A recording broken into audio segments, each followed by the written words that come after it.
So I guess at this point, we just need to know if you're planning to come back to the U.S. to work, or if we're going to be separating ways. Yeah. So I'm sure you guys have seen this video somewhere of this woman who was fired from her job for moving abroad with her husband who's in the military to Italy. And she was a remote worker at her company. But when they found out that she had moved abroad to Italy, they told her that she would have to come back to the United States to work. And because she made the decision that she could not do that, well, not a decision really, she could not do it, they terminated her. And she's shared this video with part of the conversation she had with the HR and her manager about their decision, the ultimatum they basically gave her, and then her decision to quit. Now, I'm going to share my thoughts on this video, but what I want to talk about is the broader question of, as remote workers, can you move abroad overseas? And does your employer, if your employer hires you as a remote worker, do they have the right to terminate your employment if you move overseas? Now, so a piece of information you may not have is I have a very unique viewpoint on this for two reasons. One, I used to work in HR for 30 plus years, but for 15 or more of those years, I worked in an international development firm. We had country offices all over the world. We had people working for us all over the world. And so this is a question that came up often in terms of who could work overseas and who could not. And as well as this becoming a huge issue when we closed our offices because of COVID. So I'm going to give you some thoughts based on my experience dealing with this as an HR person, as well as a person who lives abroad permanently now. After I moved away from the United States 3 years ago, for the most part, I live in Mexico. If I'm not in Mexico, I'm in the US. For most of the time, I live abroad. So I feel for this lady, but nothing I saw in this video was surprising to me. Now, so the big question is, can your employer do this? As you see in the video, yes, they can, right?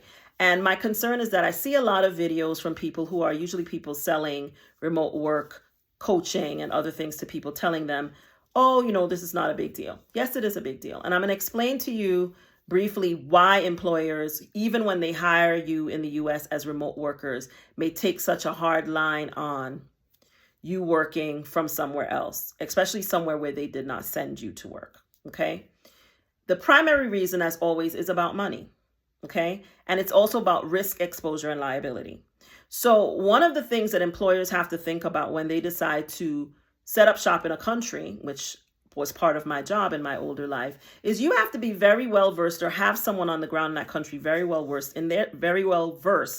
in their labor and employment laws to make sure that you are deploying staff to that country and following their laws. There are many considerations that a company has to have about deploying employees abroad. And they have to make sure that they follow the labor and employment laws in a country where they are going to do work to make sure that they don't run afoul of those laws.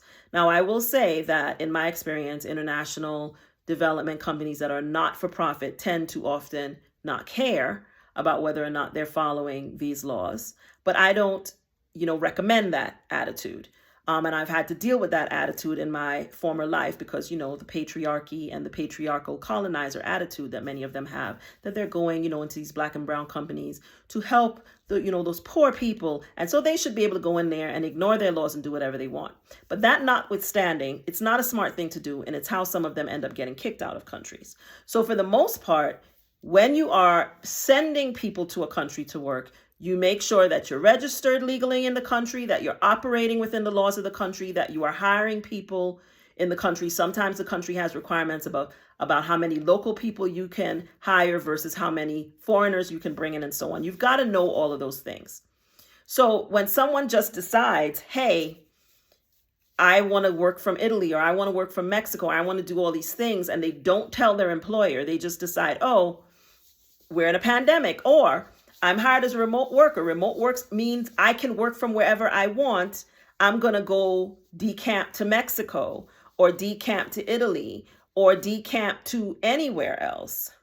It could be a big problem for the employer. I remember having to get an employee placed in Brussels, Belgium.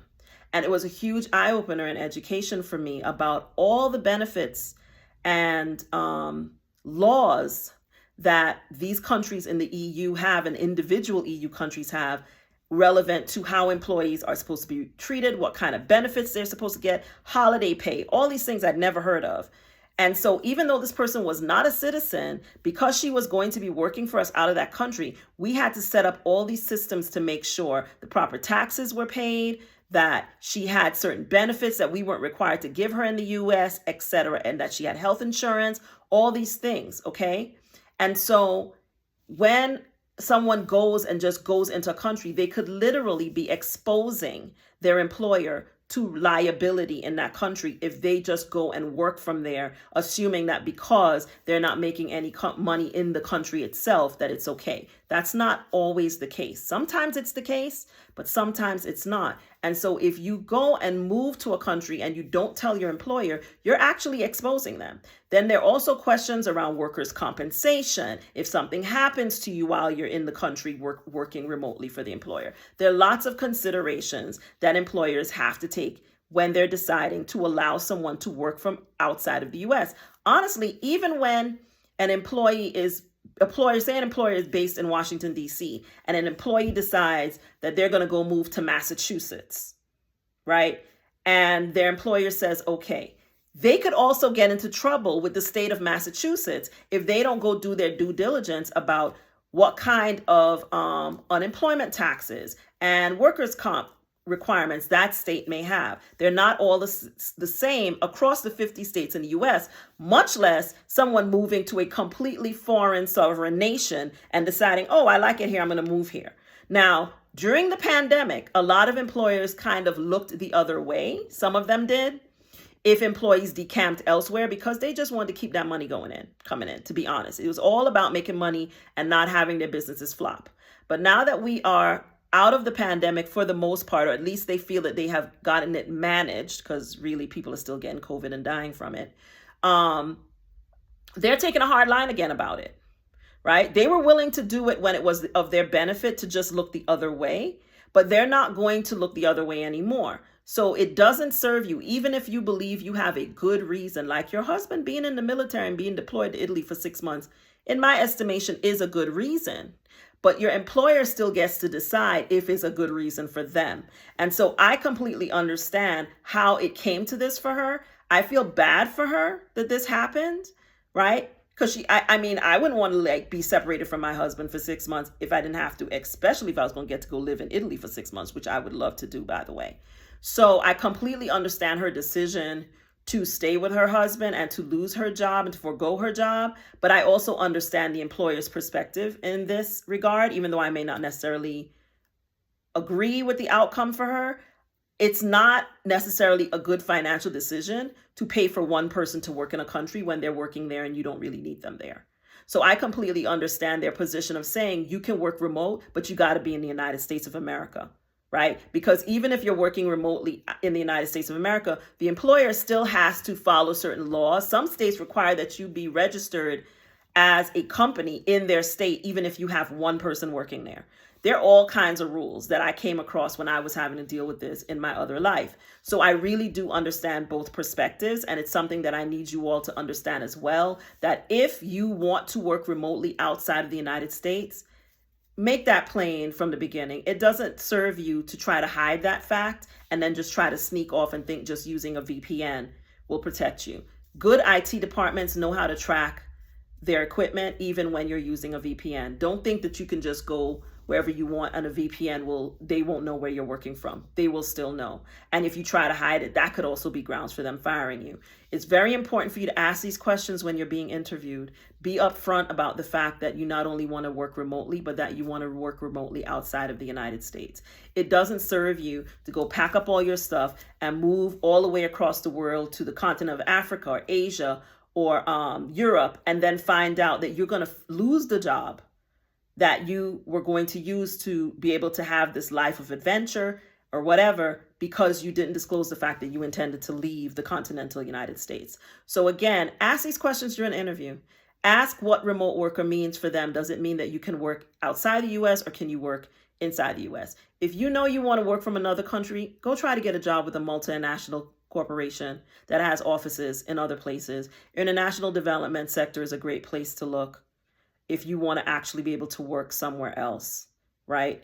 But don't try to sneak off, because 9 times out of 10 it's not going to turn out the way that you want it to, especially post COVID, right? Because it puts your employer in a risk position. And as you know, employers don't like to be in risk positions.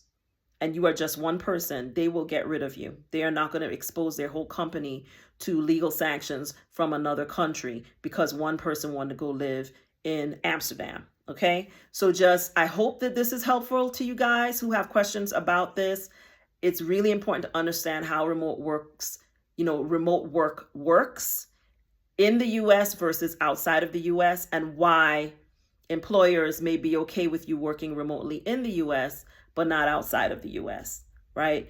And so, yes, I think a lot of them have been very hypocritical, especially during COVID when they were just letting people do whatever and looking the other way. But now they're taking a harder line. And so even if you get a remote work job, it doesn't mean that you can just decamp to somewhere else. I'm Anne-Marie, the anti-HR HR lady. I hope this video was helpful. Remember, HR is not your enemy, but they're definitely not your friend. I'll see you in the next video. Bye.